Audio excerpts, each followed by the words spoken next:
Danette, good afternoon. Great to see you. Kia ora, thanks for having me today. How did Donald the pig get on your radar, Danette?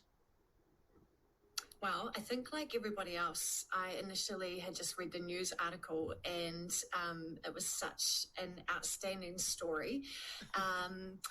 But I was a little bit upset around just the tone of the article and how it was written and how Donald was being treated. And I thought, well, that doesn't really seem fair. This is a beautiful pig with feelings. And I had actually posted it on the Animal Justice Party's Facebook page. We often post articles and have some commentary on there. And I do, in my personal life, I do a lot of frontline animal rescue. And I was thinking about, well, what could I do to help Donald? But when I went back to the Animal Justice Party's Facebook page, I noticed quite a lot of commentary and comments of other people who were thinking exactly the same as me. And seemed like people all over New Zealand were caring about Donald and wanted to do something to help him. So it kind of took off from there. Wow. So going back, is it he fell off a stock truck? Is that what we think happened? Well, the details haven't been exactly clear, but he definitely escaped through some means or another from wherever he was, and then obviously got picked up and, as per the normal requirements, as you said, has gone to the council. And I was told that he was held in the pound. So in the same place that they hold the dogs, Donald was sitting in that pen, probably very well looked after, waiting for that auction to take place. Right, and then the auction took place. Legally, he's got to be. This is under the Impounding Act, 1955. They had him auctioned. He went for $320. I don't know what the going rate is for a pig. Danette, do you know? Is that quite a bit of money? Is that? Or I don't know. I don't know, but I have been told that his that wasn't very much money for him, is what I've been told. Okay. I know that the councils generally are looking to get back any costs that they occurred from impounding an animal. So, yeah, sure. And that is also outlined in that Impounding Act of 1955. Right. So his new owners, whoever's bought him legally, what you do know is that I had in the intro was they plan to use him for meat. But have you spoken with them directly yet, Danette? Unfortunately not. So we have had all of our details passed on, and we would love the purchaser to come forward and contact us, and really interested in how they would like to do it as well, because this isn't about causing any embarrassment or saying that they've done anything wrong.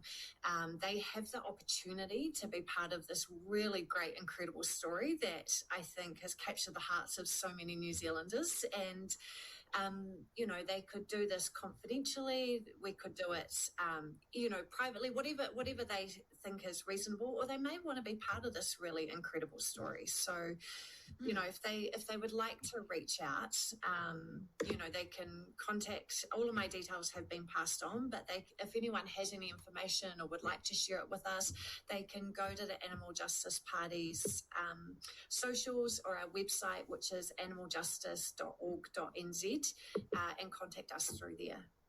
Do you think Donald's story resonates, Danette, because people see him as a little bit of a underdog, or should say underpig, because of the great escape he's got this far? Oh, yeah, absolutely. Donald reminded us that animals aren't just commodities. They're individuals with their own will to live. The public response has been huge, and I think that's really special because, it forced us to confront something that we've always known, and that's that, pigs value their own lives as much as, we value ours. Donald gave people that opportunity to kind of say, well, he's an individual. Having a name is the interesting part, because now that he has been gifted a name, we see him as that individual when, compassion shouldn't really depend on whether we know an animal's name or not. But good news for Donald, though.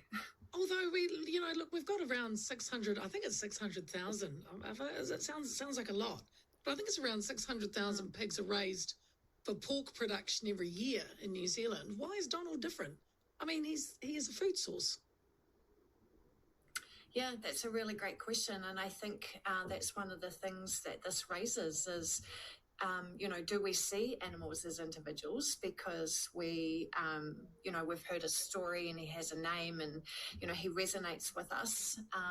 But that shouldn't really make a difference to each of those individual animals. So I think it does raise some of those bigger questions and has us, looking at are animals a food source or not. So, that's up to each individual to ask those questions with curiosity and understand how it makes them feel. I think it also raises questions for us around our laws. And, it's obviously the Impounding Act of 1955, so it's quite an old law. And I was looking at it this morning in section 53.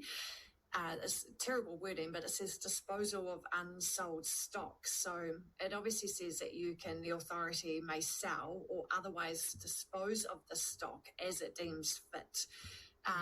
And so that's quite interesting wording. So, councils across New Zealand obviously put animals frequently through these auctions, but they have a choice in what to do with that animal.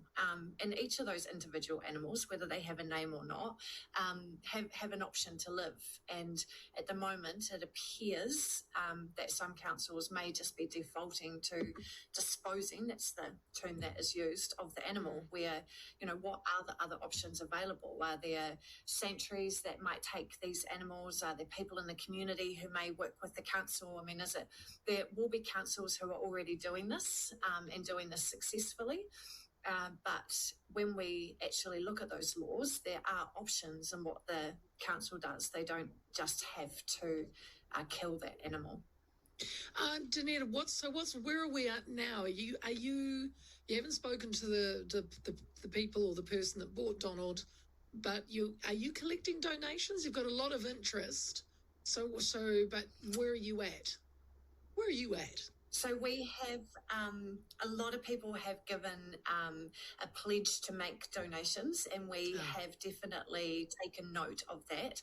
We've had two sanctuaries come forward and offer their help and advice and support to me. So Hoo-Ha, Helping You Help Animals, who are absolutely incredible, have been working with me, and also Pause a While, as in PAWS, a sanctuary in Raglan, had also put their hands up to say that they would happily take Donald. If he was given his freedom, then we would also need veterinary care. He would need to be fixed because we don't need more little Donalds running around. And his ongoing care. So people have contacted the Animal Justice Party, and I believe they've also been contacting Hoo-Ha, saying that they would happily donate. We don't want to collect donations yet because that could get really messy when we haven't confirmed his freedom. But if the purchasers could reach out to me, then that would be really amazing, because then we could set that up. And some money could exchange hands for his freedom. And then we could also put some of that funding into the veterinary and feeding costs. For him in a sanctuary.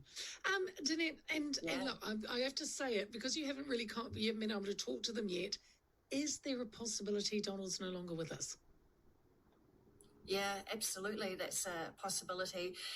It did say that Donald had quite a few bruises from his great escape, and that they were waiting for those bruises to heal. So I don't actually know how long it takes for bruises to heal on a pig.